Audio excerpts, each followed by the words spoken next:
5 years ago, I came to this building.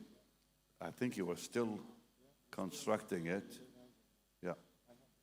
And the Lord really showed me back then that this beautiful building will be used to bring millions of souls into God's work and kingdom. And to see you tonight, all of you here, is just such a miracle. And so many young people, all lit up. They shine. Now, you know, I've been to Ghana a few times. I don't know how many times so far. So this is my 5th visit. I think the first time I came in 1996. Now, let me tell you something that happened there. You just reminded me. We had that crusade here. How many came to the crusade when I came? Okay. Pardon? You were 4 years old. Okay, well. So a lot of these young people weren't even born. So it was 1996 I came. I came with Dr. Semrall, Dr. Lester Semrall. How many of you know that name?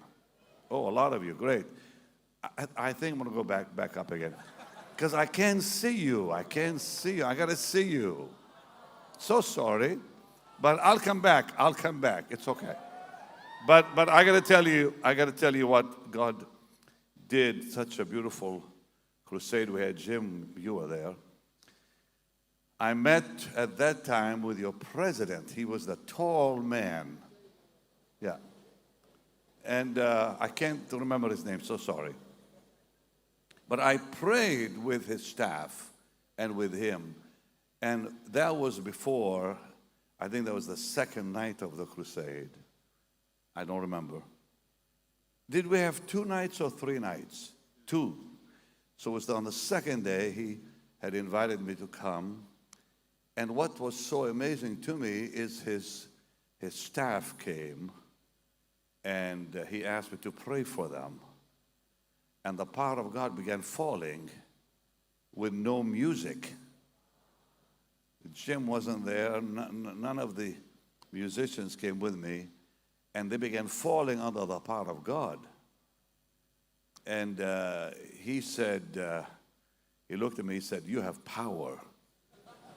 I said, "Mr. President, that's the power of God. I have nothing to do with it." But that night, something happened, and Dr. Semrall on the platform. Who was that gentleman from the Carolinas? He's from Ghana also. Kingsley Fletcher was there.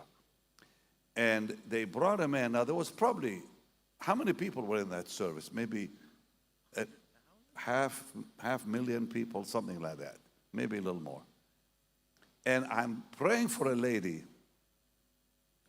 And suddenly, well, let me just kind of back up a little bit. They brought a man up and put him on the stage. I did not know he was dead. Yeah. And I guess here in Ghana and in Africa, they dress them in a way where you know they have died or somewhere. I don't remember, truly know. But some of the preachers knew he was dead. But nobody told me. So I'm praying for a lady that had arthritis. And she was just moving her arm like this. And the crowd began to shout and scream, and he's a witness. He was there, and I'm thinking it's only arthritis. As I'm thinking they're all excited because the lady was healed, and I just said to her, "Please move your arm," and she's doing this, and the crowd just began to just stirred up, and I'm thinking, oh, it's only somebody's arm, you know, like nothing major. What I did not know is the man began to move.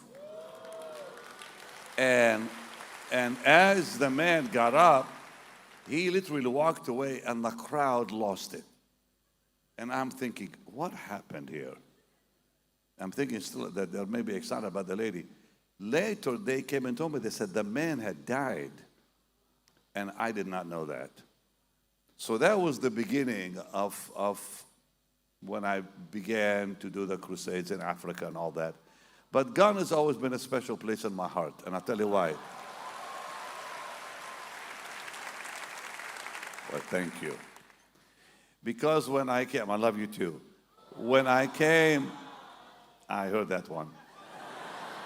When I came to be with your dad, your father, in the other building, the big cathedral that seats, I think, 8,000 or more, the glory of God that came into that room was, how many were there? Any remember it?